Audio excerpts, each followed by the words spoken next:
সেই মেয়ে। বাসে, ট্রেনে, ট্রামে, রাস্তায় যাকে আপনি রোজ দেখেন, যার শাড়ি, কপালের টিপ, কানের দুল আর পায়ের গোড়ালি আপনি রোজ দেখেন, আর আরও অনেক কিছু দেখতে পাবার স্বপ্ন দেখেন। স্বপ্নে যাকে ইচ্ছে মতন দেখেন, আমি সেই মেয়ে।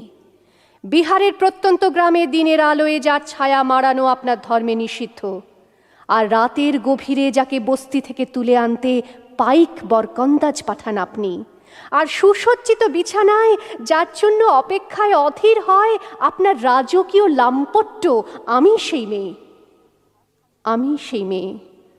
আসামের চা বাগানে ঝুপড়ি কামিন বস্তি থেকে যাকে আপনি নিয়ে যেতে চান সাহেবী বাংলোয় মধ্যরাতে, ফায়ার প্লেসের ঝলসে ওঠা আলোয় মোদির চোখে দেখতে চান যার অনাবৃত শরীর, আমি সেই মেয়ে।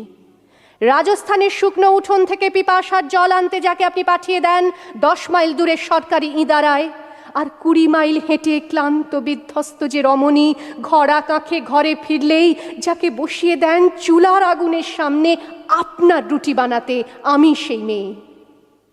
আমি সেই মেয়ে যাকে নিয়ে আপনি মগ্ন হতে চান গঙ্গার ধারে, কিংবা ভিক্টোরিয়ার সবুজে, কিংবা সিনেমা হলের নীল অন্ধকারে, যার চোখে আপনি এঁকে দিতে চান ঝুটো স্বপ্নের কাজল, আর ফুরিয়ে যাওয়া সিগারেটের প্যাকেটের মতো যাকে পথের দুপাশে ছুঁড়ে ফেলে আপনার ফুল সাজানো গাড়ি শুভ বিবাহ সুসম্পন্ন করতে ছুটে যায় শহরের পথে। কোণে দেখা আলোর গোধূলিতে একা দাঁড়িয়ে থাকা, আমি সেই মেয়ে। আমি সেই মেয়ে, এমনকি দেবতাও যাকে ক্ষমা করেন না। অহংকার আর শক্তির দম্ভে যার গর্ভে রেখে যান কুমারীর অপমান, আর চোখের জলে কুন্তি হয়ে নদীর জলে ভাসিয়ে দিতে হয় কর্ণকে, আত্মজকে। আমি সেই মেয়ে। সংসারের অসময়ে আমি ভরসা। আমার ছাত্র পড়ানো টাকায় মায়ের ওষুধ কেনা হয়, আমার বাড়তি রোজগারে ভাইয়ের বই কেনা হয়, আমার সমস্ত শরীর প্রবল বৃষ্টিতে ভিজতে থাকে, কালো আকাশ মাথায় নিয়ে আমি ছাতা হয়ে থাকি, ছাতার নিচে সুখে বাঁচে সংসার।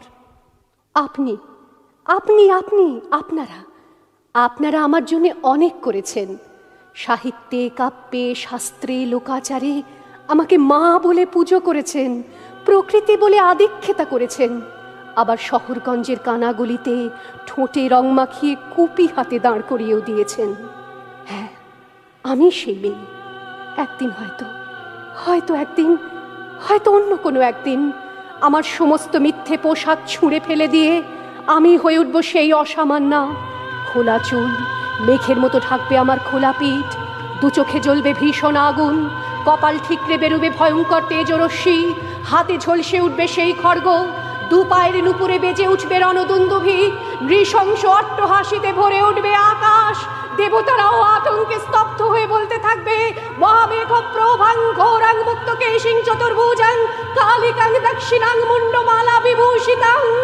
বিভৎস দাবানলের মতো আমি এগোতে থাকবো, আর আমার এগিয়ে যাবার পথের দুপাশে মুন্ডহীন অসংখ্য দেহ ছটফট করতে থাকবে। সভ্যতার দেহ, প্রগতির দেহ, উন্নতির দেহ, সমাজের দেহ। হয়তো আমি সেই মেয়ে, হয়তোবা।